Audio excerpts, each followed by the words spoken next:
et le Seigneur il va nous parler ce matin à travers l'expérience de cet homme, Thomas. Thomas, on n'en parle pas beaucoup, mais Thomas était l'un des disciples de notre Seigneur Jésus-Christ.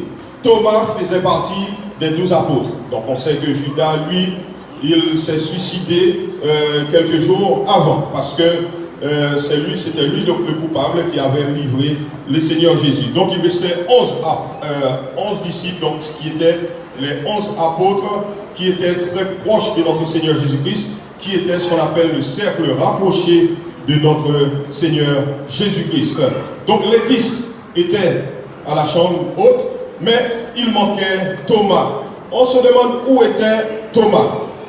Thomas, c'était l'un des 12 disciples, des 12 apôtres, mais Thomas était quelque part d'autre. On ne parle pas beaucoup de Thomas, comme je le dis, parce qu'il y a des disciples qui étaient très très célèbres dans la Bible. Bien sûr, on en parle toujours, tels que Pierre, Jean, même Judas également, on en parle beaucoup, mais pas trop de Thomas. Thomas, nous voyons dans la Bible que après la résurrection de notre Seigneur Jésus-Christ, que Thomas était en train aussi de pécher avec les autres disciples. Parce que après la mort de notre Seigneur Jésus-Christ, les disciples pensaient qu'ils allaient reprendre leur ancienne, on va dire, profession, leur métier de pécheur. Et Thomas était aussi avec eux dans Jean chapitre 21. Donc c'est pour cela qu'on dit que Thomas était aussi un marin pêcheur avant de rencontrer le Seigneur Jésus. Et il y a aussi des passages dans la Bible qui nous révèlent même, on va dire, le cœur de Thomas. Qui Thomas était vraiment. On sait que lorsque le Seigneur Jésus-Christ s'apprêtait à aller à Béthanie, lors de la mort de Lazare, et les Juifs cherchaient à ce moment-là, parce que c'était juste quelques jours avant sa mort à la croix, lorsque Jésus-Christ a décidé d'aller à Béthanie, et les disciples pensaient que Jésus-Christ allait se faire assassiner, parce qu'on cherchait déjà à le tuer. Et Thomas, lui, il était là, il était prêt à partir avec Jésus-Christ. Thomas, lui, il a dit qu'il était prêt à mourir avec le Seigneur Jésus-Christ. Et Thomas aussi, il a défié les autres disciples, dans Jean chapitre 11, verset 16, d'aller mourir aussi avec Jésus-Christ.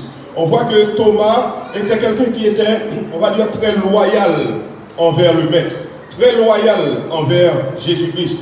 Il était prêt à mourir pour Jésus-Christ. Thomas, on le prend toujours pour un incrédule. C'est vrai que Thomas était incrédule. On le verra aussi au cours de ce message. Mais Thomas, est-ce que Thomas était plus incrédule que les autres? Thomas avait plutôt, on va dire, l'esprit scientifique. Thomas ne voulait pas croire sans au préalable voir en fait ce qu'il va croire. Et voilà, c'était ça Thomas. Thomas voyait toujours plutôt, on va dire, le côté négatif des choses avant d'en voir le bon côté. C'était comme cela Thomas était. Et Thomas, il avait posé une question à Jésus-Christ aussi. C'était dans le livre de Jean. C'était dans Jean chapitre 14. C'était lors, on va dire, du dernier souper de notre Seigneur Jésus-Christ avec les disciples. Et Jésus-Christ avait dit aux disciples qu'il allait partir. Et Thomas, lui, il a voulu savoir davantage. Donc Thomas a dit à Jésus-Christ, nous ne savons pas où vous allez, comment pouvons-nous savoir le chemin? Thomas, il a posé cette question, en fait, pour avoir une réponse plus claire. C'est pas parce que Thomas était quelqu'un qui... c'est vrai qu'il avait des doutes, mais à ce moment-là, Thomas voulait avoir plus d'informations, il voulait savoir davantage.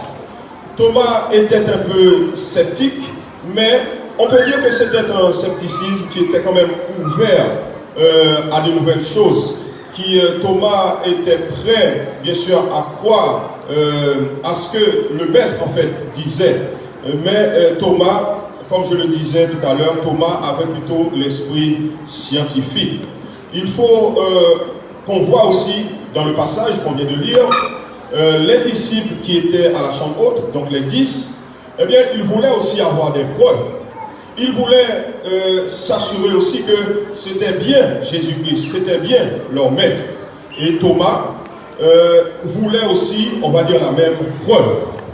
Pourquoi Thomas n'était pas à la chambre haute? On voit que Thomas était très loyal à Jésus-Christ. Thomas ne voulait pas vivre en fait sans Jésus-Christ.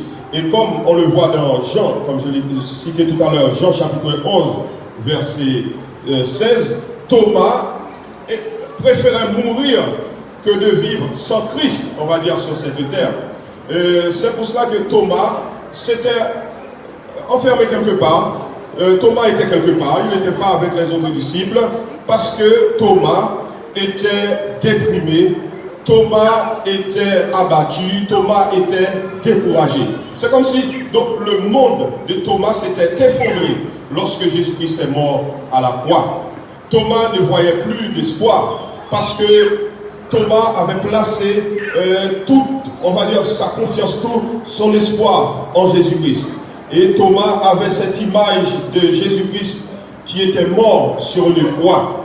Et voilà pourquoi Thomas ne voulait pas croire à la résurrection de notre Seigneur Jésus-Christ. Mais Thomas, en fait, il était quelque part d'autre.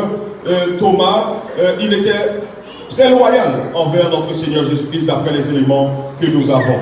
Et Thomas, c'était quelqu'un, la Bible nous dit, bon, qu'on appelle Thomas en araméen, et on appelle aussi Didyme dans le passage en grec, Didymos.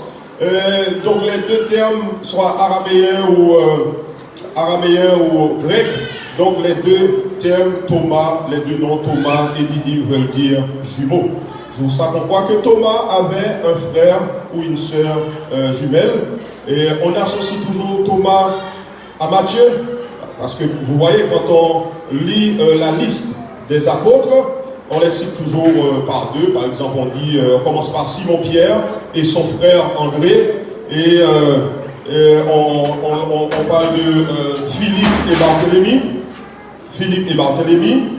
Et on associe toujours Thomas à Matthieu. On dit Thomas et Matthieu. Donc c'est pour ça que beaucoup pensent que Matthieu était le frère jumeau de Thomas. Donc Thomas, on va dire, a passé une semaine, toute une semaine dans la solitude. Thomas était seul. Thomas n'avait pas ces informations-là qu'avaient les autres disciples. Thomas était quelque part d'autre. Et Thomas, à cause de cela, on voit qu'il a quand même raté pas mal de choses le jour de la résurrection de notre Seigneur Jésus-Christ. Thomas n'était pas présent avec les autres disciples. On peut dire que Thomas a raté beaucoup de choses, comme on vient de le dire.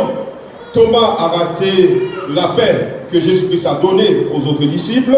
Thomas a raté aussi une épreuve scientifique, parce que Jésus-Christ, il a montré ses mains aux disciples, il a montré aussi son côté. Thomas n'était pas là pour voir tout cela.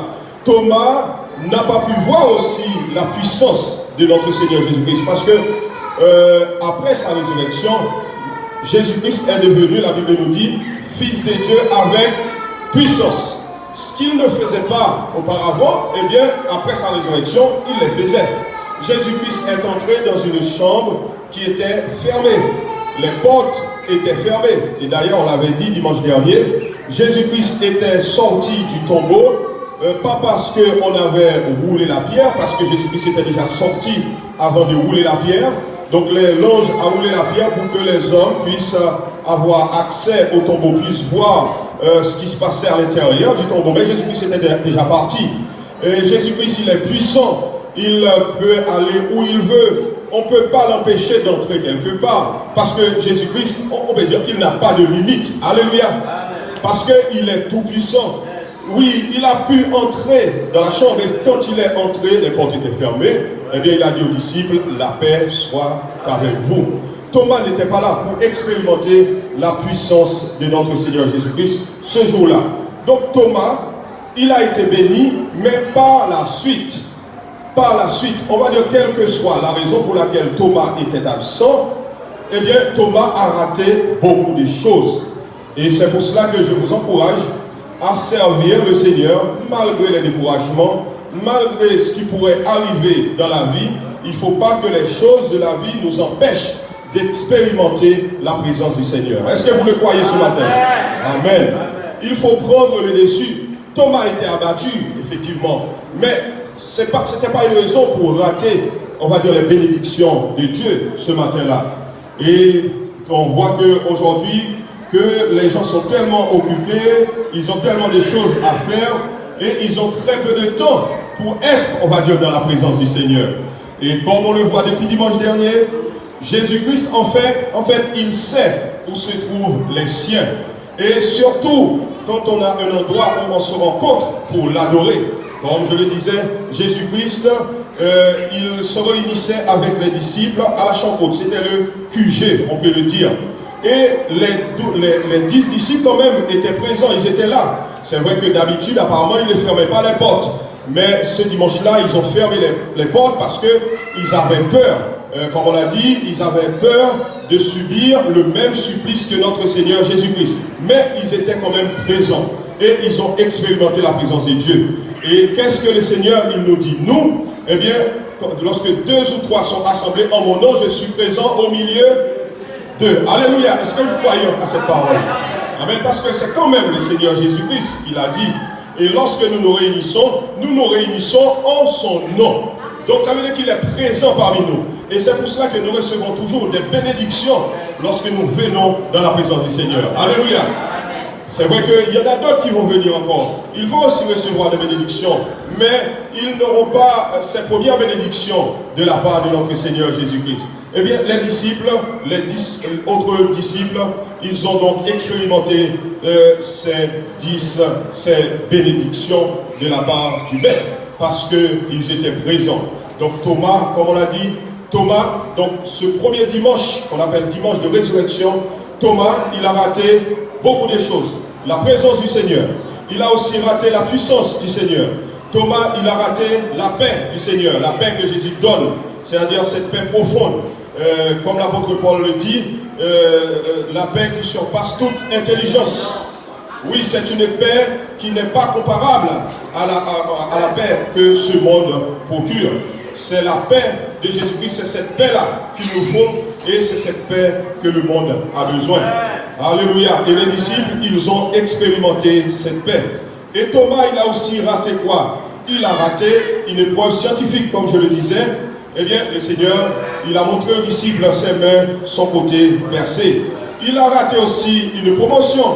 Thomas a raté une promotion ce premier dimanche de résurrection. Parce que Jésus-Christ, qu'est-ce qu'il a fait? Eh bien, il a soufflé, voilà, sur les disciples et il leur a dit, recevez le Saint-Esprit. Et Jésus-Christ leur a envoyé comme missionnaire. Je vous envoie comme le Père m'a envoyé. Oui, Thomas aussi a raté cette promotion le dimanche de résurrection. Il a aussi raté ce qu'on peut appeler aussi la réception anticipée de l'Esprit Saint. C'est vrai que quelques jours après, dans les semaines, les jours qui vont suivre, le Saint-Esprit va arriver, mais Jésus-Christ a quand même, on va dire, donné le Saint-Esprit de manière anticipée aux disciples. La Bible nous dit, il souffla sur eux et leur dit, recevez le Saint-Esprit.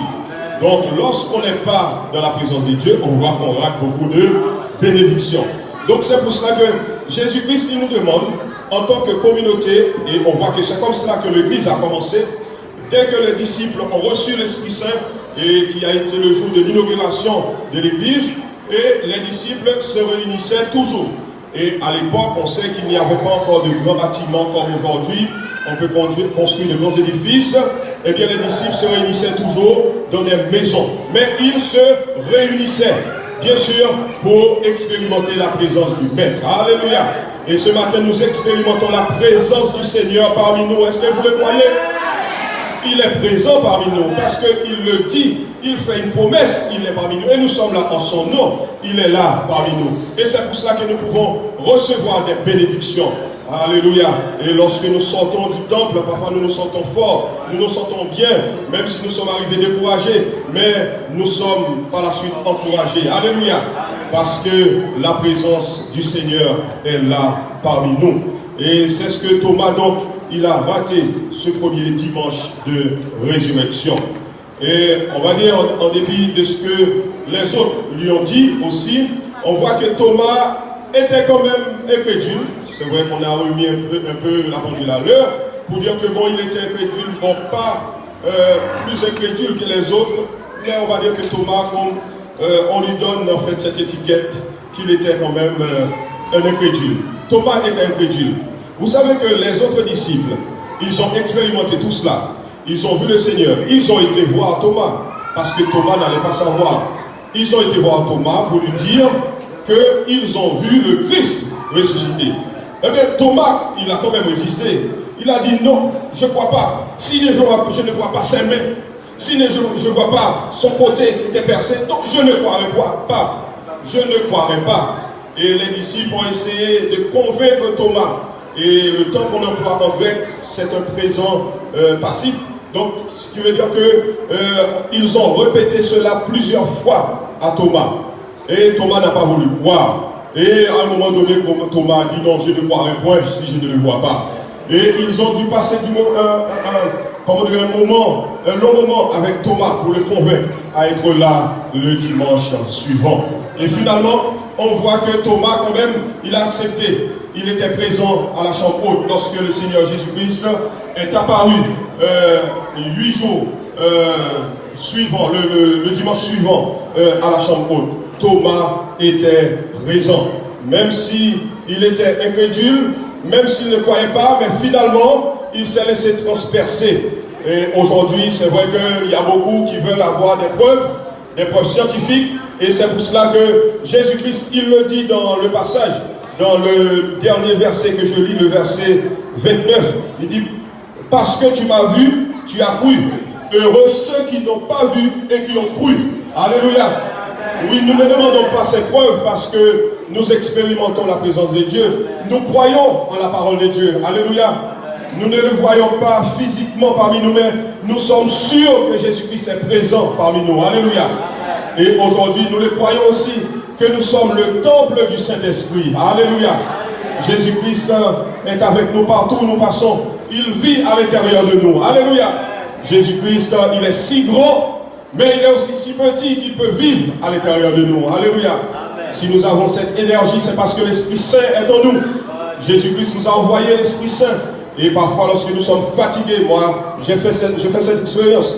Vous savez que j'ai aussi une activité professionnelle. Je suis enseignant. Même parfois, quand il faut venir à l'église, je suis un peu fatigué. Mais dès que je rentre dans le temple, quand je sors, je me sens fort. Quand je suis là, bien sûr, le Saint-Esprit me rend fort, me redonne l'énergie qu'il fallait. Alléluia.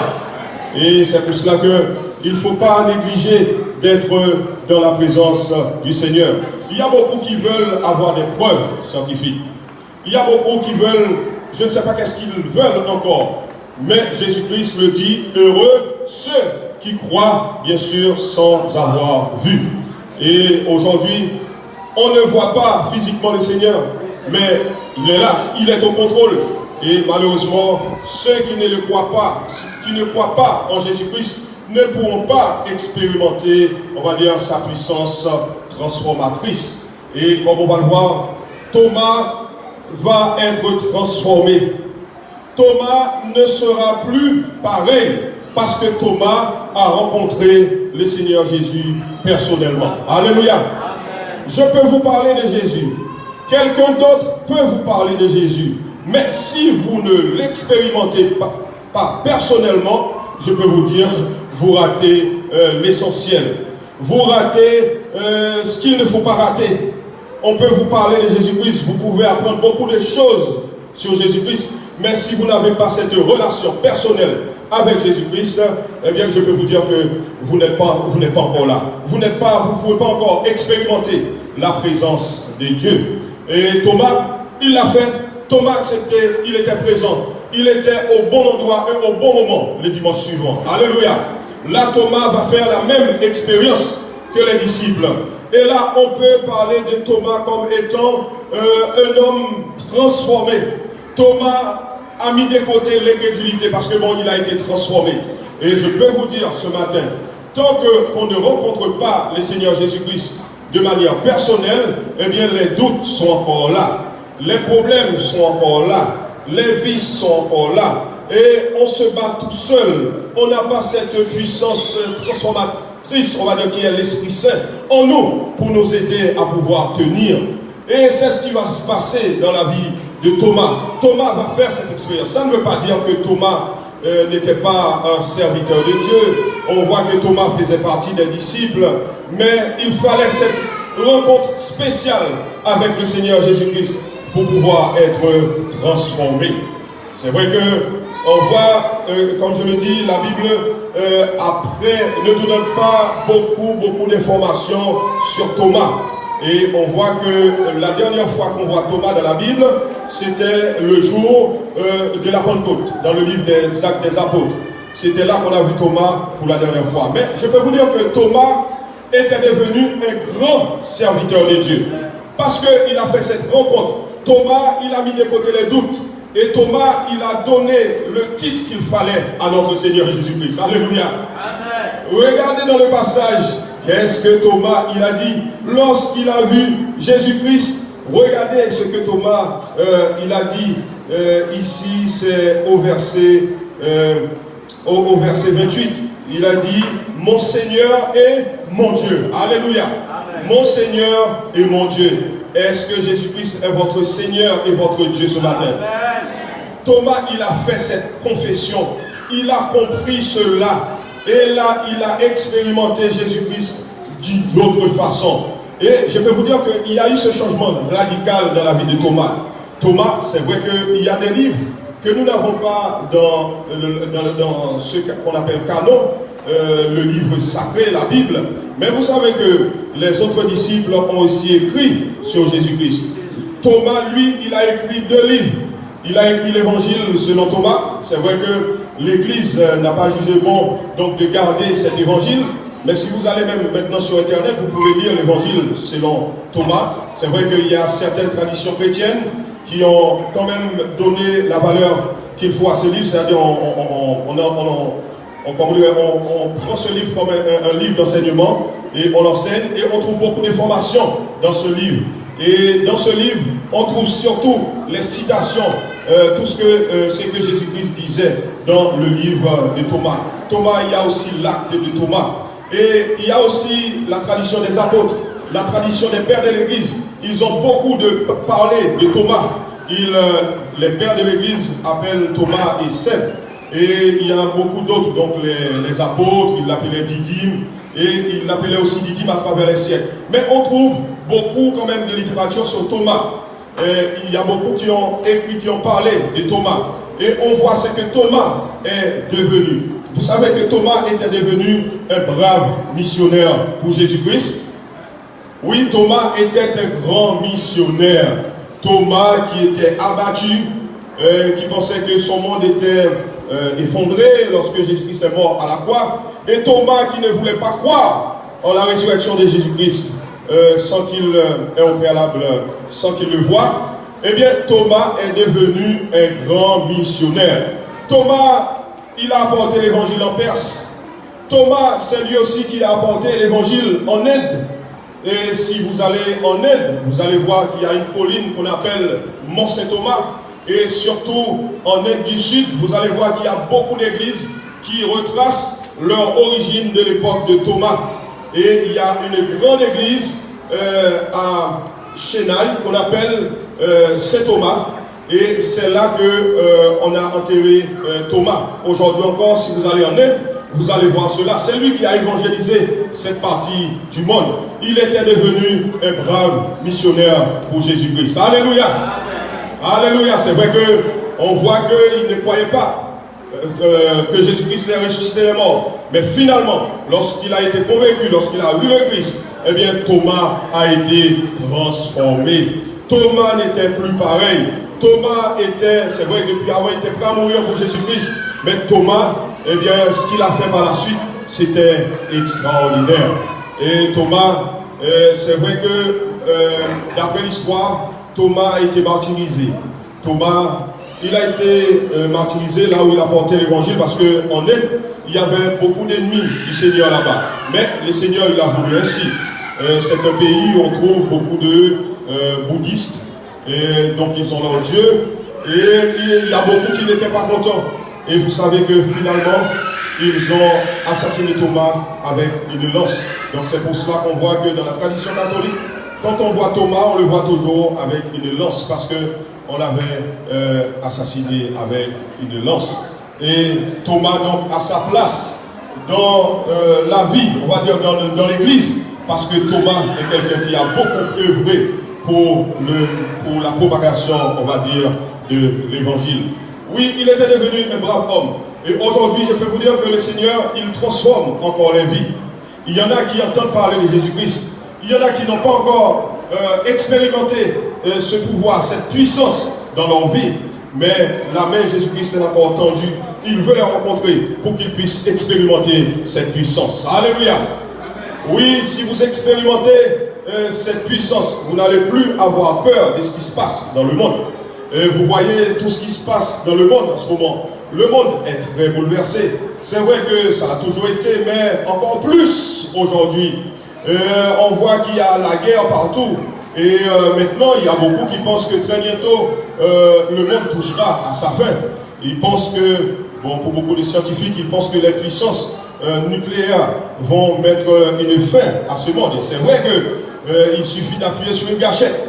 On sait qu'il y a des grandes puissances nucléaires qui n'arrivent pas à se mettre d'accord. Mais bon, la Bible ne nous le dit pas ainsi. Nous qui croyons en Jésus-Christ, nous savons que Jésus-Christ, il reviendra chercher l'Église. Alléluia. Il reviendra chercher l'Église. Et par la suite, la Bible nous dit que le Seigneur, il reviendra avec l'Église et il prendra les rênes de ce monde. Il sera le seul roi et il régnera avec l'Église. Alléluia. Est-ce que vous le croyez? Alléluia. Oui, nous sommes du bon côté. Et comme on l'a dit dimanche dernier, nous sommes du côté des vainqueurs. Jésus-Christ, il gagne toujours, quelle que soit la bataille, parce qu'il est tout puissant. Et c'est pour ça que nous rangeons à côté, bien sûr, de notre Seigneur Jésus-Christ. Nous l'acceptons. Et c'est pour cela que nous avons déjà remporté la victoire sur la mort. Nous avons déjà remporté la victoire sur ce grand ennemi. Nous avons déjà remporté la victoire sur Satan, le diable. Parce que, bien sûr, nous croyons en Jésus-Christ. Nous acceptons ce que Jésus-Christ a fait pour nous. Et en Jésus-Christ, nous avons la victoire sur tout. Alléluia, est-ce que vous croyez ce matin? Oui, nous avons la victoire sur les épreuves de la vie. Parce que Jésus-Christ nous donne cette puissance-là. Nous avons la victoire sur les circonstances, les choses que nous rencontrons dans ce monde. Et nous avons aussi, comme je le disais, la victoire sur le plus grand ennemi, la mort. Parce que c'est Jésus-Christ qui nous a donné cette victoire. Alléluia. Oui, par nous-mêmes, nous ne pouvons rien faire. Face à ces grands ennemis, nous ne pouvons rien faire. Mais en Christ, nous les terrassons. Alléluia. Alléluia. C'est pour cela que nous n'avons rien à craindre. Parce que nous sommes des enfants de Dieu. Et c'est pour cela que les disciples, on le voit, après la réception du Saint-Esprit, eh bien, les disciples étaient devenus forts, ils étaient devenus puissants, parce qu'ils étaient animés de l'Esprit Saint. L'Esprit Saint vivait en eux. Et depuis, c'est l'Esprit Saint qui vit en nous, l'Église. Alléluia. C'est l'Esprit Saint qui nous conduit, qui nous dirige. Et voilà, et nous sommes du côté donc, des vainqueurs. Et nous sommes en Jésus-Christ. Donc nous avons déjà remporté la victoire sur le monde et sur ses manœuvres. Alléluia. Alléluia. Oui, ce matin, c'est vrai que nous allons terminer. Mais s'il y en a peut-être parmi nous qui n'ont pas encore expérimenté cette puissance dont je vous parle ce matin, c'est à vous de faire l'expérience. Parce que nous pouvons vous parler, nous pouvons vous présenter le message, nous pouvons dire qui est Jésus-Christ, qu'est-ce qu'il a fait. Il est le seul qui peut sauver, mais c'est à vous de l'expérimenter personnellement. C'est à vous de l'expérimenter personnellement. Et c'est ce qui s'est passé lorsque Thomas a rencontré, il a vu Jésus-Christ personnellement. Vous pouvez le rencontrer personnellement. Oui, si vous l'acceptez dans votre vie. Et c'est ce que c'était le message apostolique. Parce qu'il n'y a aucun autre nom qui peut sauver, sinon le nom de Jésus. Alléluia. Parce que c'est lui le Tout-Puissant. Et c'est lui qui a démontré sa puissance. C'est lui qui est le seul qui est ressuscité de la mort. et il a même ressuscité des morts. Nous l'avons vu dimanche dernier, lorsque nous avons lu Matthieu chapitre 28. On a vu que lorsque Jésus-Christ était mort à la croix, il a démontré cette puissance. On voit qu'il y en avait, qu'il y avait des gens qui étaient morts. Ça fait longtemps, ça faisait longtemps, très longtemps, qui étaient morts, qui étaient dans leur tombe. Et lorsque Jésus-Christ est mort à la croix, ce qui a dit tout est fini. Et là, c'est là que le monde s'est rendu compte que Jésus-Christ était vraiment le Fils de Dieu, le Messie. Eh bien, il y avait des gens qui étaient morts, des corps qui étaient décomposés dans leur tombe. Et lorsque Jésus-Christ est mort à la croix, il y a beaucoup d'entre eux qui ont été ressuscités. Alléluia. Et ces jours-là, ils ont fait un peu de tourisme même dans la ville de Jérusalem avant de partir au ciel avec notre Seigneur Jésus-Christ. Jésus-Christ, c'est vrai que beaucoup veulent avoir des preuves, mais il y en a. Si vous acceptez Jésus-Christ dans votre vie, vous allez voir que cette puissance va se manifester dans votre vie. Et vous allez prendre le dessus sur le péché, sur le monde. Vous allez prendre le dessus sur tout. Et vous allez pouvoir mener une vie victorieuse dans ce